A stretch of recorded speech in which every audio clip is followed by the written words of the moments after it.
تکبیر، نعرہ رسالت، نعرہ رسالت، نعرہ حیدری، نعرہ حیدری، محمد وآل محمد صلی اللہ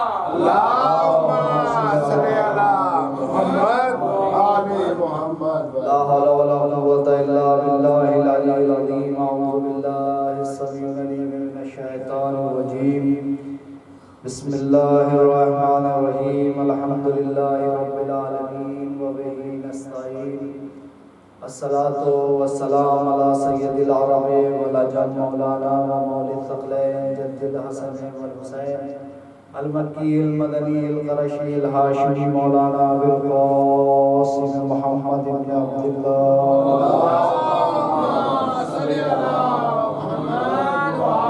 وعلى آلہ الطیبین الطاہرین المعصومین من الآن إلى قیام یوم الدین. اما بعد فقد قال سبحانہ وتعالی فی قرآن الکریم بسم اللہ الرحمن الرحیم انا اعطیناک الکوثر فصل علی ربک وانحر انا شانئک هو الابتر. صلوات پڑھے محمد اللہم صلی علی محمد وآل محمد. سب سے پہلے تو ہم سب مل کر امام زمانہ کی خدمت باقدس میں امام ثانی کی ولادت کی مبارکباد پیش کرتے ہیں، اور اس کے بعد میں آپ تمام مومنین کی خدمت میں ولادت باسعادت امام حسن مصطفیٰ کی تبریک پیش کرتا ہوں. ابھی 6:41 کو سیکنڈ ہوئے سلیم بھائی، اور میرا وقت ہے آدھا گھنٹے کا. روزہ افطار ہوگا 17 پہ، 19 پہ. تو میں اتنا ٹائم دے دوں گا کہ امام بارگاہ سے نکل کے دسترخوان تک پہنچنا ہے. ایک سلوات پڑھی ہونا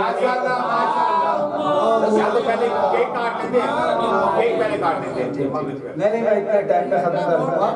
یہ جو پروگرام جو ہے اپنا سارے ہو جائیں گے انشاءاللہ. بس جلدی جلدی میں کچھ نکات آپ کی خدمت میں بیان کرنا چاہتا ہوں امام حسن کے حوالے سے. دیکھیے سنیے، سب سے پہلے جو تمہید ہے، یعنی مثلا ایک سورہ، اگر میں سورہ کی تشریح میں جاؤں گا، سورہ کوثر جو ہے اس کی شان نزول کیا ہے، تو پھر اس میں ہی جو ہے بات جو ہے ساری ختم ہو جائے گی. لیکن میں کچھ خلاصہ زبدہ کلام پیش کر دوں آپ کی خدمت میں. سب سے پہلے یہ جو ملاتا ہوں میں اپنی کڑی، یکم ذی الحجہ، پہلی ذی الحجہ 2 ہجری کو اس متبرک دن، اس جو ہے بہترین دن میں جناب فاطمہ زہرا سلام اللہ علیہا اور مولا کائنات علیہ السلام کا عقد واقع ہوا. 2 ہجری کو اور پہلی ذی الحجہ کو آپ کا عقد واقع ہوا مدینہ منورہ. عقد کے بعد تقریباً 9.5 مہینے کے بعد تاریخ میں لکھا کہ 15 رمضان المبارک 3 ہجری کو امام حسن کی ولادت بسعادت واقع ہوئی، جو آج کا دن تھا. یہ عقد کے بعد. اس کے بعد جو ہے اس کے بارے میں روایتیں جو ہے مختلف ملتی ہے کہ جناب ام فضل جو ہے ایک مرتبہ خواب میں دیکھتی ہیں کہ مولا جناب رسول اکرم کے بدن کا ایک حصہ کٹ کر ان کی آغوش میں آ جاتا ہے. آپ جب خواب سے بیدار ہوئی، نیند سے بیدار ہوئی، تو گھبرا کر رسول اکرم کی خدمت میں پہنچی، اور رسول اکرم کی خدمت میں جانے کے بعد کہا یا رسول اللہ میں نے بڑا عجیب خواب دیکھا ہے، میں نے بڑا عجیب خواب دیکھا ہے، مجھے اس سے جو ہے اس خواب سے وحشت طاری ہو رہی ہے، میں ڈر رہی ہوں. ایک مرتبہ رسول اکرم نے کہا کہ ام فضل تم نے خواب میں کیا دیکھا؟ کہا یا رسول اللہ میں نے خواب میں دیکھا ہے کہ آپ کے جسم کا ایک ٹکڑا میری آغوش میں. جب سے میں نے یہ خواب دیکھا ہے تو مجھے ایک وحشت سی طاری ہے.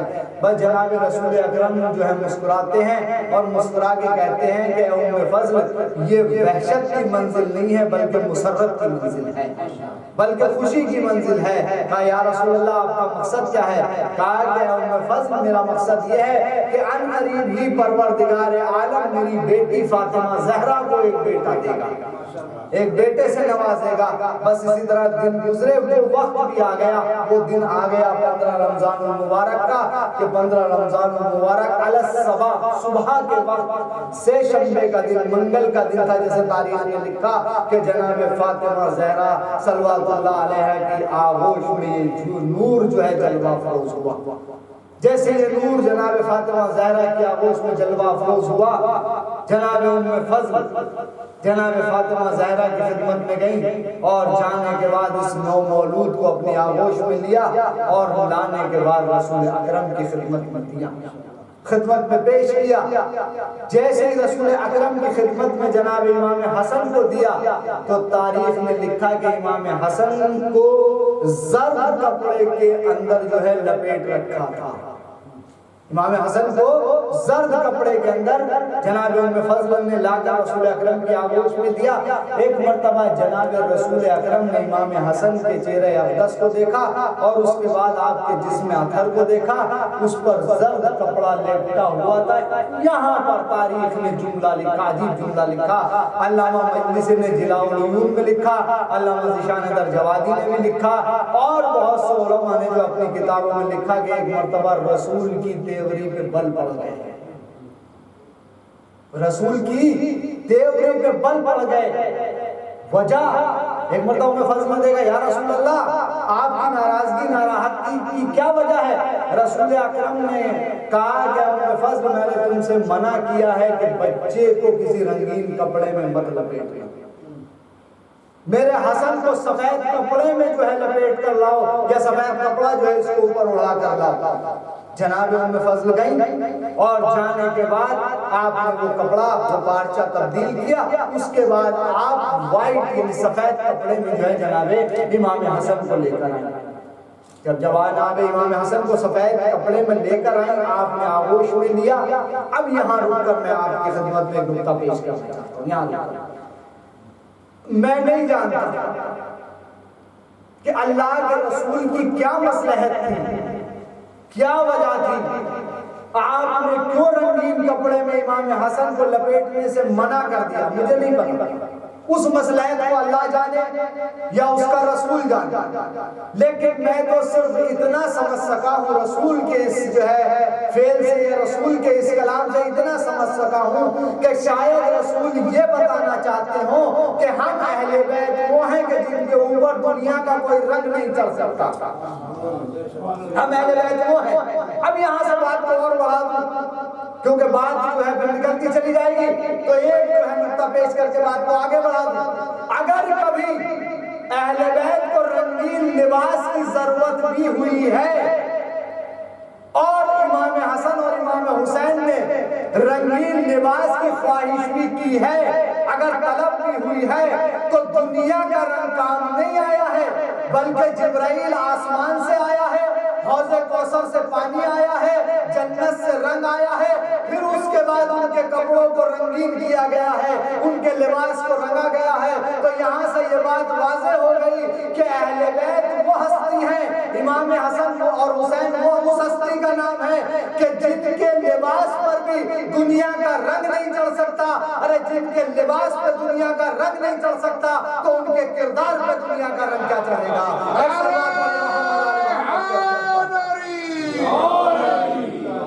ان کے کردار پہ دنیا کا رنگ کیا چڑھے گا؟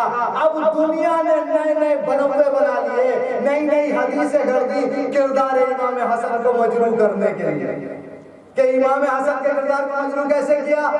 نئی نئی حدیثیں لے آئے، نئی نئی روایتیں لے آئے کہ امام حسن کا کردار کسی طرح سے مجروح تو نہ ہو سکا، صرف یہ کہہ دیا کہ حسن جو ہے طلاق زیادہ دیتے تھے اور شادیاں زیادہ کرتے تھے۔ بنو امیہ کے نواں خواروں نے عجیب روایتیں گھڑ دی۔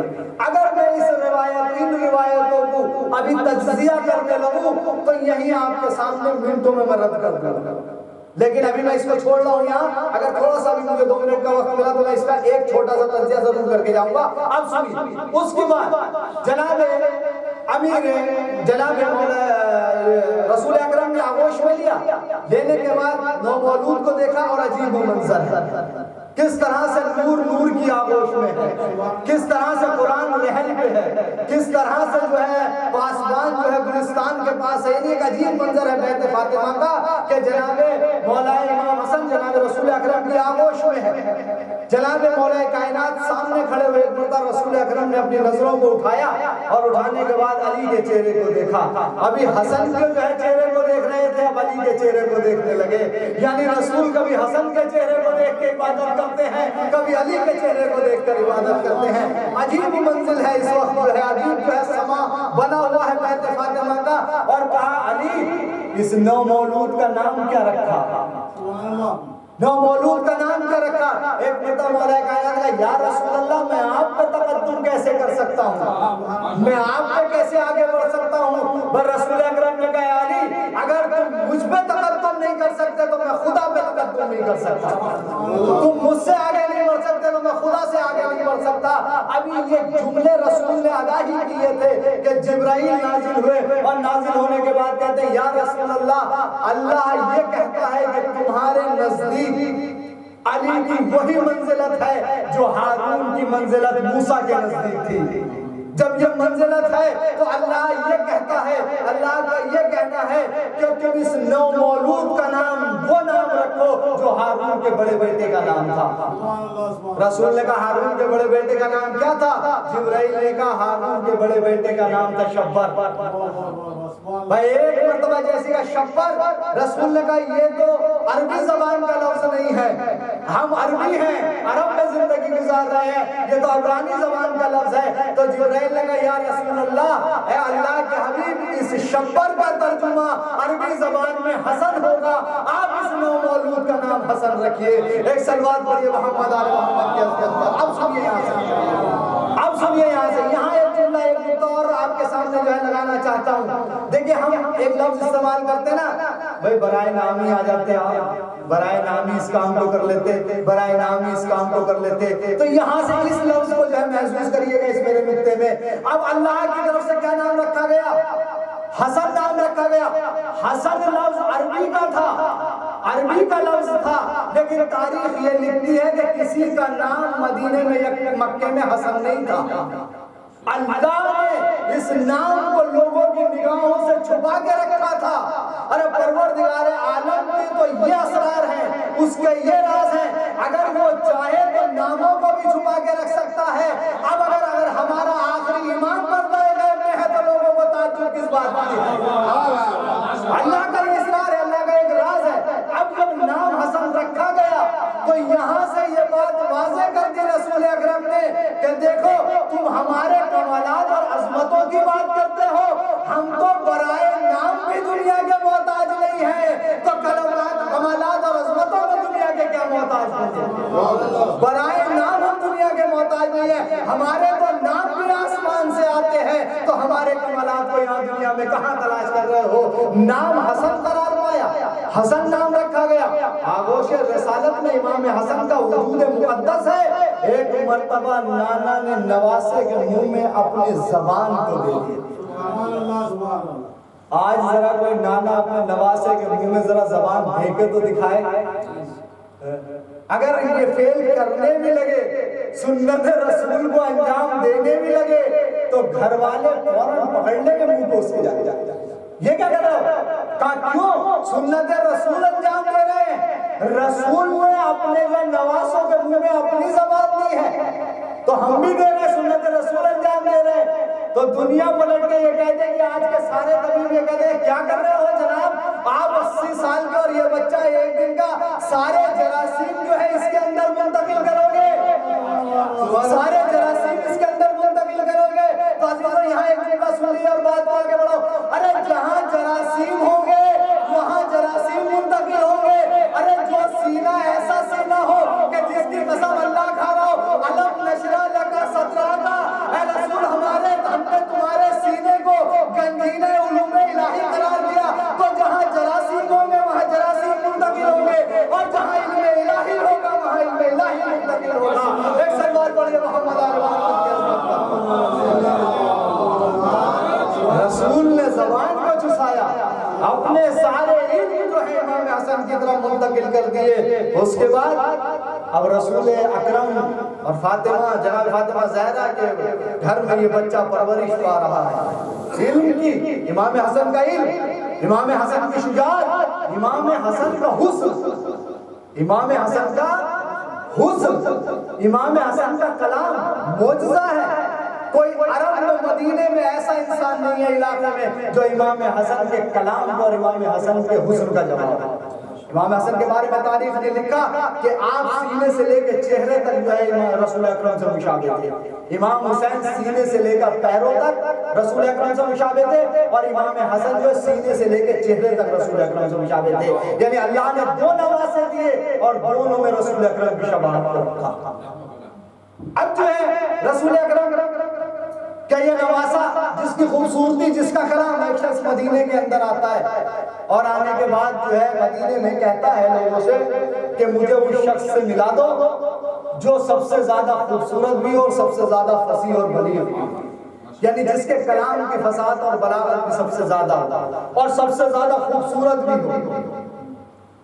لوگوں سے یہ معلوم کر رہا ہے کہ کوئی ایسے دو شخص ہوں جنہیں مجھے ملا دو، ایک تو بلیغ انسان سے فصاحت اور بلاغت میں، اور ایک خوبصورت سے تاکہ میں مل لوں ان سے اور جو ہے میرا دل تھوڑا سا سکون میں آ جائے۔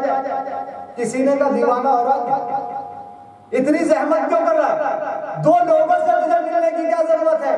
اگر ہم تجھے ایک ہی ایسے انسان سے ملا دیں جو سب سے زیادہ خوبصورت اور سب سے زیادہ فصیح و بلیغ ہو تو اس نے کہا بڑی مہربانی، اگر ملا دو گے تو اس سے اچھا کیا ہوگا، میں زحمت سے بچ جاؤں گا، ایک آدمی میں سارے کمالات اگر میں دیکھ لوں گا تو میری مشکل آسان ہو جائے گی۔ کہا تو آؤ ہمارے ساتھ۔ اب یہ ساتھ ساتھ چلا، بس لے جانے والے نے لے جا کر اسے بیت امام حسن پہ کھڑا کر دیا، دروازہ امام حسن پہ کھڑا کر دیا۔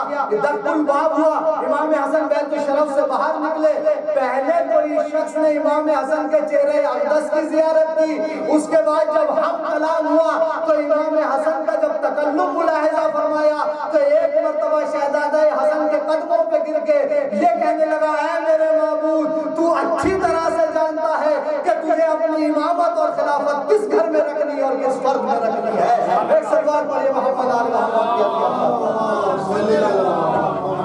یہ ہے امام حسن کا حسن، یہ ہے امام حسن کی خوبصورتی۔ امام حسن علیہ السلام کا علم، بادشاہ روم کو جب یہ پتا چلا کہ معاویہ اور مولا علی کے درمیان اختلافات چل رہے ہیں تو اس کو جاننے کے لیے اس نے دونوں کی طرف سے دو نمائندے طلب کیے، دونوں کی طرف سے دو نمائندے بلائے۔ کون ہیں یہ دو نمائندے؟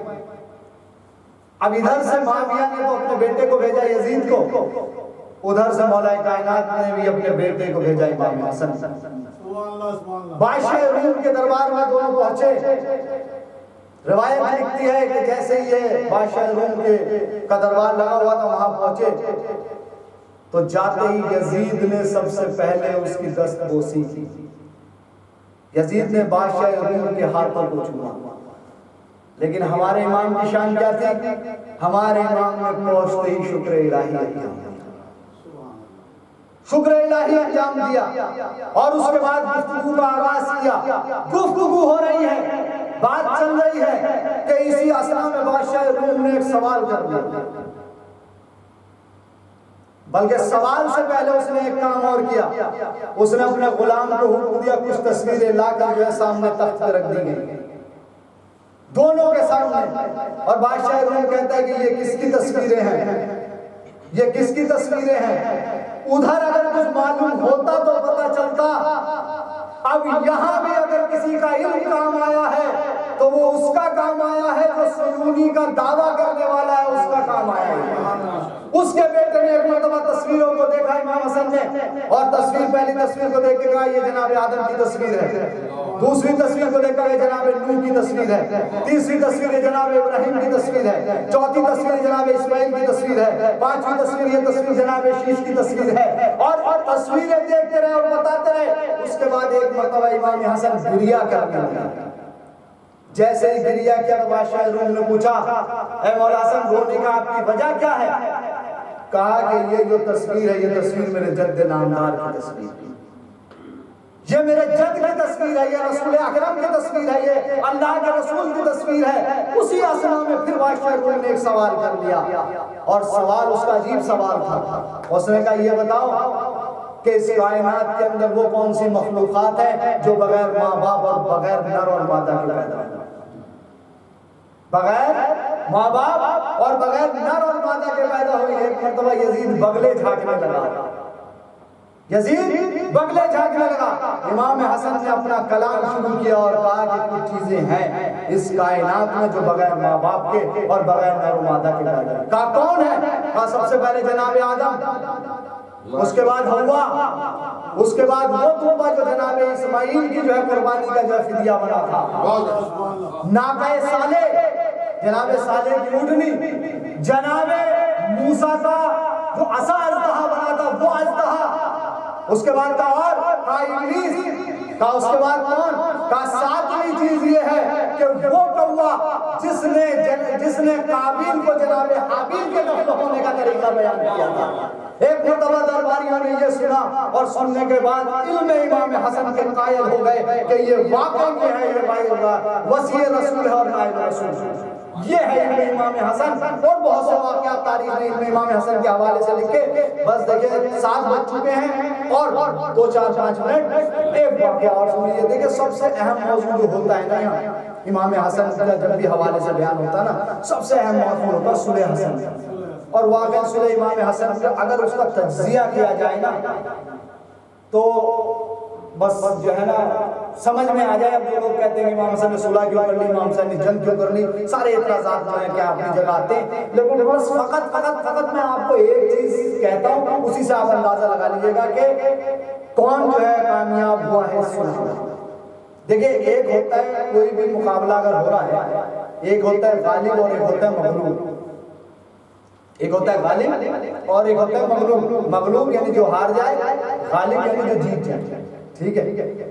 ابھی مثال کے طور پر میں یہاں کھڑا ہوں، میں کہنے لگوں کہ میں تو جب پڑھوں گا جب آپ سارے کھڑے ہو جاؤ.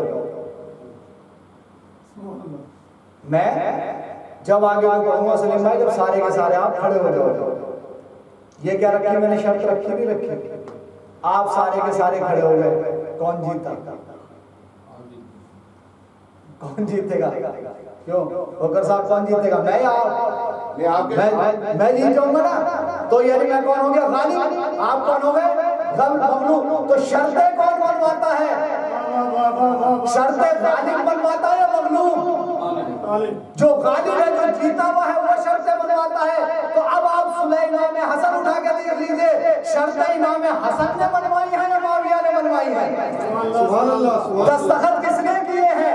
پہلے امام حسن نے شرطیں لکھی کہ میں صلح تو کر رہا ہوں لیکن ان شرطوں کے ساتھ کر رہا ہوں کہ آج سے معاویہ جو ہے اللہ کے حکم پر اور رسول کے حکم پر عمل کرے گا.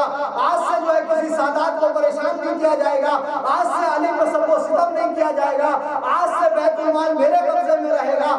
آج سے جتنا ٹیکس ہوگا معاویہ مجھے ادا کرے گا. یعنی یہ ساری شرطیں امام حسن بنوا رہے ہیں. یعنی یہاں سے یہ بات واضح ہو گئی، جیسے ہی معاویہ نے اپنے دستخط کر لیے تو اس نے اس بات کا اقرار کر لیا، اے علی کے لال تم غالب ہو میں مغلوب ہوں. یہ صلح امام حسن کا صرف ایک نقطہ ہے یہاں پر. اس کے بعد صلح ہو گئی. صلح میں بہت سے نقاط جو ہے کیا نکلتے ہیں. اب سنیے صلح کے بعد ایک مرتبہ تاریخ میں لکھا کہ یہ فقیر شام، میں اسے فقیر شام زیادہ کہتا ہوں، فقیر شام جو ہے آیا مدینے کے اندر اور آنے کے بعد اپنی دولت کے زوم میں، حکومت کے زوم میں مدینہ مسجد نبوی میں آ کے بیٹھ گیا. اور بیٹھنے کے بعد مدینے والوں کو اس نے دولت بانٹنا شروع کر دی. دولت بانٹنا شروع کر دی. اب صبح سے لوگ جا رہے ہیں اور جو ہے پیسے لا رہے ہیں. دولت جس شکل میں بھی تھی اس شکل میں جو ہے کیا ہے لایا جا رہا ہے. امام حسن کے پاس متعدد مرتبہ اس نے خبر پہنچائی کہ آپ کو بھی جو ہے کیا ہے معاویہ نے طلب کیا ہے، بلایا ہے، آئیے آپ بھی آئیے. امام حسن نہیں گئے. لیکن جب اصرار بڑھتا رہا تو امام حسن جو ہے مسجد نبوی میں جاتے ہیں تو یہ دور سے جب دیکھتا ہے تو اپنے حوالے میں اشارہ کرتا ہے کہ کوئی کھڑے مت ہونا. لیکن جیسے امام حسن قریب پہنچے مسجد کے اندر داخل ہوئے، خود بخود لوگ امام کے احترام نہ کھڑے ہوئے. جلالت کو دیکھ کے امام کے حسن کو دیکھ کے، روب کو دیکھ کے، دبدبے کو دیکھ کے خود بخود جو ہے کھڑے ہونے لگے. معاویہ نے جیسے امام حسن کو دیکھا تو کہنے لگا اے فرزند رسول، اے فرزند علی تمہارے تاخیر کی وجہ میں سمجھتا ہوں. آخری جملہ ہے بس شاہ جی امام کی عظمت کا. کہا میں تمہاری جو ہے تاخیر کو جو ہے سمجھتا ہوں, تم تاخیر کیوں کری ہے تم نے؟ امام نے کوئی جواب نہیں دیا اور آپ جو ہے بیٹھ گئے اصحاب آپ کے. لیکن یہ بولتا رہا, کہنے لگا کہ آپ یہ سمجھ رہے ہوں گے کہ جب میں جاؤں گا تو معاویہ کے پاس دینے کے لیے کچھ نہیں رہے گا اور معاویہ کی دولت جو ہے کیا ہو جائے گی, ختم ہو جائے گی. کہا اے فرزند رسول تمہیں پتہ نہیں کہ میں ہندا کا بیٹا ہوں. کیا جملہ کہا؟ میں ہندا کا بیٹا ہوں اور اپنے غلاموں کو حکم دیا کہ حسن کے سامنے دولت کے ڈھیر لگا دی جائیں, انبار لگا دی جائیں. غلام ہے لا لا کے دولت پلٹ رہے ہیں, ہیرے جواہرات جو بھی ہے اشرفیاں سے ظرفیاں درہم و دینار لا کے پلٹ رہے ہیں. امام حسن بہت سکون کے ساتھ بیٹھے ہوئے ہیں اپنی جگہ پر, یعنی ہندی میں کہ یہ براجمان ہے, اپنی جو ہے کرسی پر جو ہے اپنی نشست پہ جو ہے جلوہ افروز ہے, بیٹھے ہوئے ہیں بالکل اطمینان سے. اور یہ دولت جو ہے کیا ہے لا کے لالا. اور ایک مرتبہ کہتا ہے فرزند رسول اور یا بس؟ امام نے کوئی جواب نہیں دیا. اور ایک مرتبہ آپ اپنے صحابہ سے ملنے کے بعد جو ہے وہاں اس نشست سے نکلنا چاہتے ہیں, مجلس سے نکلنا چاہتے ہیں کہ اسی وقت اسی اسرا میں جیسے امام نکلنا چاہتے ہیں اور دروازے پہ پہنچے, معاویہ کے غلام نے ایک نوکر نے آپ کی جوتیوں کو سیدھا کر دیا. جیسے ہی معاویہ کے غلام نے امام حسن کی جوتیوں کو سیدھا کیا, ایک مرتبہ امام حسن نے کہا کہ جا یہ ساری دولت میری طرف سے میں نے تجھے عطا کی, ساری دولت کا ڈھیر. کہا کیوں؟ کہا اس لیے کہ تم نے دشمن کے سامنے میری جوتیوں کو سیدھا کیا ہے تو میں ساری دولت تجھے بخشتا ہوں. اس دولت کو بخشنے کے بعد ایک مرتبہ امام حسن نے معاویہ کی طرف دیکھا اور دیکھنے کے بعد کہا سن معاویہ, اگر تو ہندا کا بیٹا ہے تو میں فاطمہ زہرا کا بیٹا ہوں, تو میری سخاوت کو کیا لگ سکتا ہے؟ ایک سلوات پڑھیے محمد امام حسن علیہ السلام نے دشمن کے دربار میں یہ ظاہر کر دیا. والحمدللہ رب العالمین وبہ نستعین. پروردگار عالم ہماری اس مختصر سی عبادت کو قبول فرما. پروردگار عالم اس ماہ مبارک میں اور اس رحمتوں اور برکتوں والے مہینے میں ہمارے گناہ نام کبیرہ اور صغیرہ کو معاف فرما. پروردگار عالم ہمیں زیادہ سے زیادہ اعمال حسنہ انجام دینے کی توفیق عنایت فرما. اے میرے معبود یہ تیرا برکتوں کا مہینہ, رحمتوں کا مہینہ آدھا گزر چکا ہے, بڑی تیزی سے گزر چکا ہے. اے میرے معبود اگر ہم حق کی عبادت کو انجام نہ دے سکے ہوں تو ہماری اس کوتاہی کو درگزر فرما. اے میرے معبود کی جو باقی ایام بچے ہیں اور واقعی جو دن آنے والے ہیں, بڑے دن آنے والے ہیں, بڑی راتیں آنے والی ہیں, جو لیلۃ القدر کی راتیں ہیں, میرے معبود ہمیں اتنی توفیق دینا کہ ہم اس کے اعمال, ان راتوں کے اعمال کو انجام دے سکیں, ان راتوں کی برکتوں کو لے سکیں, ان راتوں کی رحمتوں کو لے سکیں. اے میرے معبود جو مریض ہیں ان کی شفا کامل عاجل عطا فرما, جو پریشان حال ہیں ان کی پریشانیوں کو دور کر دے, ہمارے درمیان اتحاد اور اتفاق کی توفیق عنایت فرما. اے میرے معبود جو مومنین اور مومنات اس دنیا سے جا چکے ان کی مغفرت فرما, ان کو جوار رحمت میں جگہ فرما. اے میرے معبود اپنے آخری حجت کے ظہور میں تعجیل فرما, ہم کو ان کے اعوان و انصار میں شمار فرما. ربنا تقبل منا انک انت السمیع الدعاء.